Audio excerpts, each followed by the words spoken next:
ಸರಿ, ಜೆಡಿಎಸ್ ನಾಯಕರುಗಳು ಅಸಮಾಧಾನ ವ್ಯಕ್ತಪಡಿಸಿದ್ರೆ ನಾವು ಕೇವಲ 2 ಸೀಟಿಗಾಗಿ ನಾವು ಮೈತ್ರಿ ಮಾಡ್ಕೋಬೇಕಾಗಿತ್ತು ಅಂತ.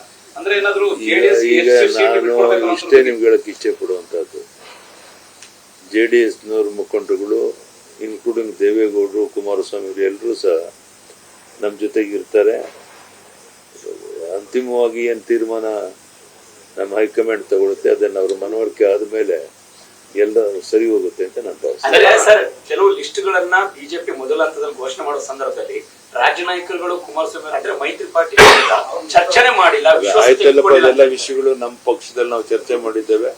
ಅವ್ರಿಗೆ ಅವ್ರ ಸೀಟ್ಗಳನ್ನ ಅಪೇಕ್ಷೆ ಪಡ್ತಾ ಇದ್ದಾರೆ, ಅದನ್ನು ಕೊಡೋದು. ಸರ್, ಈಗ ಇದು ಸರ್, ಈಶ್ವರಪ್ಪನವ್ರು ಪಕ್ಷೇತರ ಅಭ್ಯರ್ಥಿಯಾಗಿ ನಿಂತ್ಕೋತೀವಿ ಅಂತ ಹೇಳ್ತಿಲ್ಲ, ಅದ್ರ ಬಗ್ಗೆ ನಿಮ್ ರಿಯಾಕ್ಷನ್ ಏನು ಅಂತ? ನಾನೇನು ರಿಯಾಕ್ಷನ್ ಕೊಡೋದಿಲ್ಲ. ಎಲ್ಲರೂ ಹೇಳಿದ್ದಾರೆ ಅವ್ರಿಗೆ ಆ ರೀತಿ ತೀರ್ಮಾನ ತಗೊಳ್ಬೇಡಿ ಅಂತ.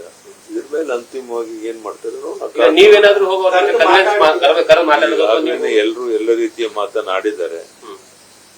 ನಾನು ಸಹ ಅವ್ರನ್ನ ವಿನಂತಿ ಮಾಡಿದ್ದೇನೆ, ದಯಮಾಡಿ ಆ ರೀತಿ ಯಾವುದೇ ತೀರ್ಮಾನ ತಗೋಬೇಡಿ ಅಂತ.